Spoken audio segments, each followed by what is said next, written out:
দেখছেন দৈনিক আজকের নয়া বাংলা টিভি। আমাদের সাথে থাকুন। সুপ্রিয় দর্শক মণ্ডলী, আসসালামু আলাইকুম। দেশ ও দেশের বাইরে যেখান থেকে আমাদের এই ভিডিও দেখতেছেন, আমি দৈনিক আজকের নয়া বাংলা টিভি থেকে সৈয়দ মোহাম্মদ কাইসার। আজকে এমন একজন লোকের সাথে আমরা কথা বলবো। আসসালামু আলাইকুম স্যার। জি, ওয়ালাইকুম আসসালাম। হ্যাঁ, ভালো আছেন? জি, ধন্যবাদ আপনাকে। আলহামদুলিল্লাহ ভালো আছি। আচ্ছা স্যার, আপনি আপনার স্কুল এবং কলেজ জীবন সম্বন্ধে একটু বলবেন, সংক্ষেপে একটু বলেন। আসলে এই স্কুল তো সবারই জীবনে একটা থাকে, আমারও সেরকম স্কুল জীবন থাকাই স্বাভাবিক ছিল, কিন্তু আসলে একটু ভিন্নতা আছে। গতানুগতিক যে স্কুল জীবন, এটা আমার না। এটা এরকম যে আমি এই মানে প্রাক প্রাথমিক এবং প্রাথমিক পর্যায়ে টোটালে পড়ছি 1 বছর প্রাতিষ্ঠানিক বিদ্যালয়ে। শুধু 1 বছরই লেখাপড়া করছি প্রাথমিক পর্যায়ে, অর্থাৎ ওই শুধু 5-এ পরীক্ষাটা দিয়েছি স্কুল থেকে। এর আগে আমি স্কুলে লেখাপড়া করি নাই, পারিবারিকভাবেই লেখাপড়া করেছি। সেক্ষেত্রে এই শিক্ষার জীবনটা একটু ভিন্নতা আছে আমার। এই প্রায় প্রাথমিকে তো পড়ি নাই বেশি একটা বিদ্যালয়ে, একবারে পড়েছি 1 বছর, এবং মাধ্যমিকে 3টা বিদ্যালয়ে পড়ছি। আচ্ছা, 3টা বিদ্যালয়, তিন জায়গায় পড়ার কারণে 3টা সমাজ, 3 জায়গার 3 ধরনের নিয়ম বিধিমালা, 3 ধরনের মাঠ, 3 ধরনের কাঠামোগত সব কিছু আমার ভিতরে একটা কাজ করছে এগুলি নিয়ে। আচ্ছা স্যার, আপনি এই যেই সময় আপনি গ্রাজুয়েট শেষ করছেন বা লেখাপড়া সমাপ্তি করছেন, ওই সময় তো আপনি সরকারি এই বড় কোনো প্রতিষ্ঠানে এই বা আপনার এই নিম্নে হলেও আপনি একটা প্রাইমারি স্কুলের হেড হিসাবে আপনি জয়েন হতে পারতেন। তখন তো অত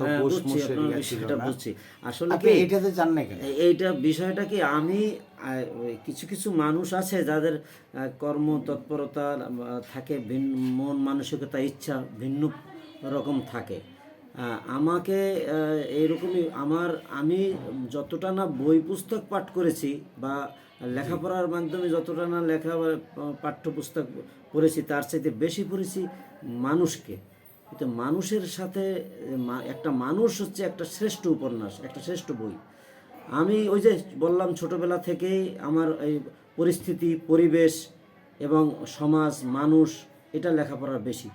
আমি চাই না একটা পরীক্ষার মাধ্যমে জীবন গঠন হোক, একটা ফাইলের মধ্যে জীবনটা আটকা পড়ুক। মানে হচ্ছে আমি যে কোনো চাকরি করি তা ফাইল ভিত্তিক। হ্যাঁ, সেখানে একটা কাঠামোগত ক্লাসমেট আছে, তারা সবাই কোনো না কোনো জায়গায় প্রতিষ্ঠিত সরকারি চাকরিতে আছে। হেড পোস্টে আছে 2 জন, প্রধান শিক্ষক প্রাইমারি 2 জন আমার ক্লাসমেট। জি। এবং আমার আত্মীয় একজন আছে, আমার একটু সিনিয়র, 1 বছরের সিনিয়র, আমার মামা।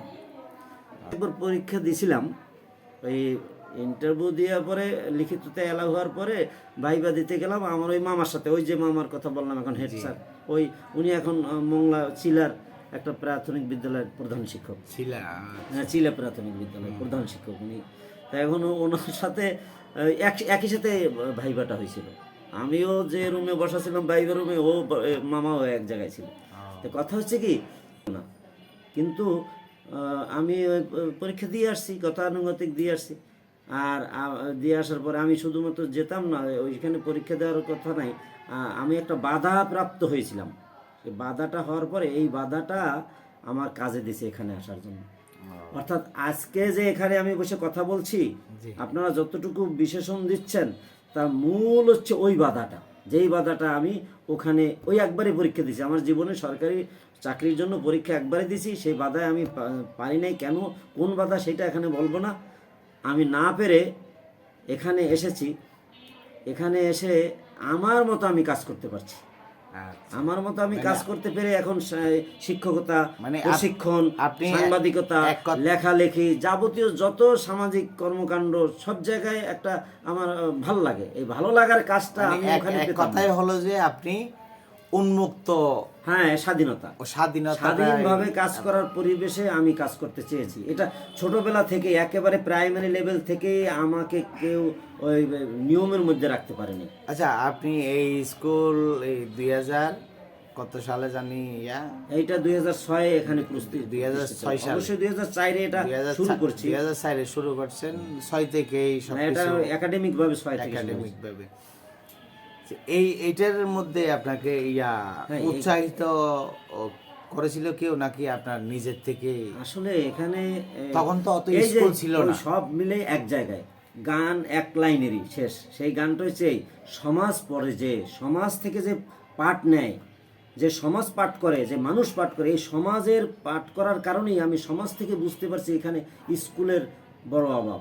এই যে গত একটা অনুষ্ঠানে মোল্লা মোহাম্মদ সরার হোসেন এখানের বাগড়া জেলা, উনি বলছিল যে এখানে ওই বাইরের জেলাগুলির মানুষ বসবাস 80%, 20% স্থানীয়।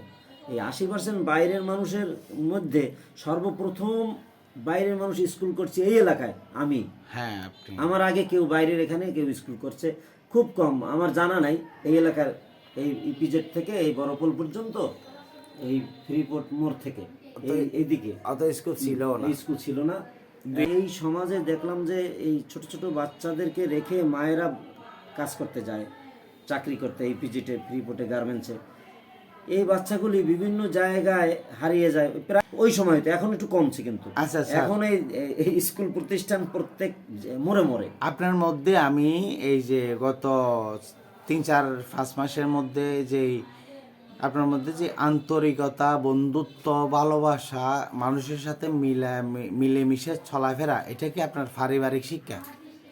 হ্যাঁ, অবশ্যই অবশ্যই। আমি ওই যে বললাম যে একাডেমিক শিক্ষা আর পারিবারিক শিক্ষা আমার মধ্যে মানে বেশি কাজ করছে পারিবারিক শিক্ষা, সমাজ শিক্ষা। বুঝছি। শিক্ষা আসলে 3টা জায়গা থেকে আসে। এক পারিবারিক, সামাজিক, আর 3 হলো প্রাতিষ্ঠানিক। এই যে 3টা জায়গা থেকে শিক্ষা আছে। আমার পারিবারিক শিক্ষা বলতে আমার ওই যে 1983 সাল থেকেই আমার চাচা, ওই যে সরকার ছিল না, গ্রাম সরকার। জি জি জি। আমার চাচা গ্রাম সরকার। তা আমরা সামাজিকভাবে কোনো কাজে, আমার জীবনে আমি একটা নারকেল চুরি করে, যে ছোটবেলা খায় নারকেল চুরি করে, রস চুরি করে আসি, পায়েস বানায়, ওই মুরগি চুরি করে বনভোজন করে, এই দিকে আমার জীবনে আমার এই সাক্ষাৎকার আমার স্থানীয় বাবা মায়ের বাবা চাচারা দেখবে বা শুনবে। নালিশ কেউ পায় না যে নজরুলের নামে এই একটা নালিশ আছে অমুক জায়গায়, এই একটা কাজ করছে, আপনার মধ্যে পারিবারিক ভাবেই, সামাজিক ভাবেই আমি আগে থেকে এই অবস্থায় মানুষের সাথে মিশতে মিশতে মানুষকে একেবারে আপন করে নিতে পারি, মানুষকে বুঝতে পারি যে কোন মানুষটা ভালো, কোন মানুষটা তার চোখে কি বলে, একেবারে সে আমাকে কতটুকু ভালোবাসে। সবচেয়ে বেশি আমার দক্ষতা হচ্ছে মানুষ চেনা। আমি মানুষ চিনি খুব খুব অল্প সময়ের মধ্যে। আচ্ছা, আমি এই যে দেখলাম, আমি কমপক্ষে 100টা স্কুলে গেছি, এই ধরনের স্কুল, মানে কিন্ডারগার্টেন স্কুল আর কি। আপনি চট্টগ্রাম মডেল স্কুল যেভাবে মাতৃস্নেহ দিয়ে ছাত্রছাত্রীদেরকে পরিচালনা করেন, আমার জানা মতে আগামীতে যদি আরও 100 স্কুল এই 38 নং ওয়ার্ডের মধ্যে হয়, আপনি যেভাবে মাতৃস্নেহ দেন, এটাকে আপনি কিভাবে? আসলে এই মাতৃস্নেহ পিতৃস্নেহ বা এগুলি তেমন কথা না, ওটা আছে একটা সাধারণ মানুষের যেটা বলে। আমার মূল একটা দর্শন আছে।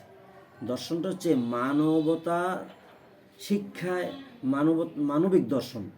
অর্থাৎ এই মানবিক দর্শনের মধ্যেই একটা মানুষকে ভালোবাসা, শিশুকে শিশুর মতো আনন্দ উৎফুল্ল দিয়ে শিক্ষা দেওয়া, এটাই তো দর্শন, এটাই তো শিক্ষা দর্শন। তো এটা মাতৃস্নেহ কি পিতৃস্নেহ কি, যে কোনো শিশুকে শেখানোর ক্ষেত্রে এই তাদের স্নেহ মানে হচ্ছে শিক্ষা।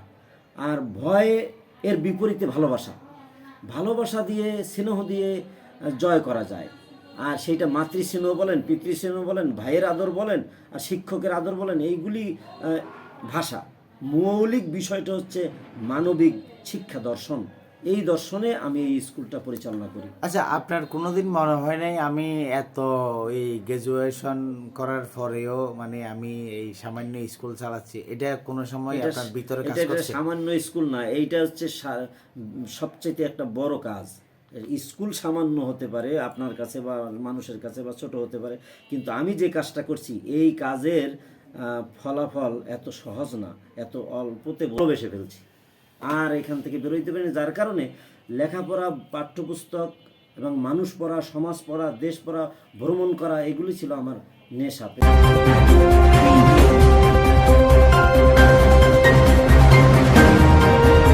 আমাদের সাথে থাকার জন্য আপনাদেরকে ধন্যবাদ।